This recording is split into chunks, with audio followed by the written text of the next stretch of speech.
So ayun mga bossing ko, magandang hapon sa ating lahat, no? Diyos mo Marimar. So update lang sa ating garahe mga bossing ko.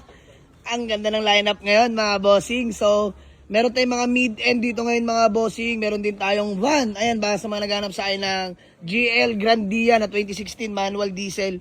Available yan mga bossing ko. And then ito mga boss, magbablog pa lang ako pero nabakura na tayo. Diyos mo Marimar. So kukunin natin nilang ating Nissan Grand Livina Highway Star na po yan mga bossing ko na automatic, no? Class A units mga boss, na BBS mags na rin yan, no? Napaka-pogi. So, ayan mga bossing ko, update lang. Ito sa ating Hyundai Accent mga boss, ha? Dalawa na po to mga bossing ko. Isa dito, blue variant mga boss. Ano ba blue variant dito? Ito yung blue variant mga bossing ko, ha? Disc brake na rin harap at likod na ito mga bossing ko. Himas na yan mga boss at latag na latag na. Ang layo nang naubos ko dito mga boss. Ayan, so Hyundai Accent na 2013, automatic transmission, and then Hyundai Accent din na 2013, automatic transmission din yan mga bossing ko. So pagpilian nyo na lang, both unit, same status, nakarehistro din mga boss, till next year na 2027, tapos cold aircon syempre. Presentable paint, original paint, so 295 lang yan, dalawang yan, pagpilian nyo na lang mga boss. Pero mas maganda kung pareho nyo kukunin. Salamat na agad. And then Toyota Vios na 2030 na manual transmission.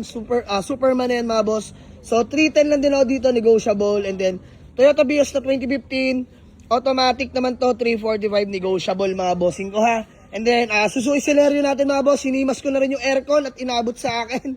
So ayan, malaki-laki rin na ilabas natin sa aircon nito mga boss. Pero ngayon, all goods na yan. Gagamitin nyo na lang Suzuki Celerio mga boss na hatchback. Automatic transmission mga boss, and conduction sticker, buhay na buhay. So puntahan nyo lang sa garahe. And then may new catch tayo, Honda Civic FD. Mga boss, sa mga naghahanap sa ng FD dyan mga bossing ko ha.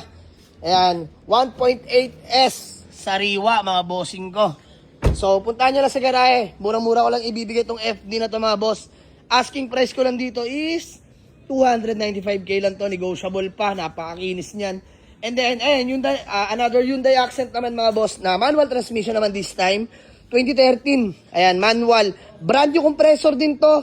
May dashcam na, registrado. Napaka-solid manak mo na ito mga bossing ko. So, 285 lang dito, negotiable pa po. And then, meron tayo dito Toyota Previa mga bossing ko ha, automatic transmission. So, 7 to 9 seater, pasok dito, puntahan nyo na yan.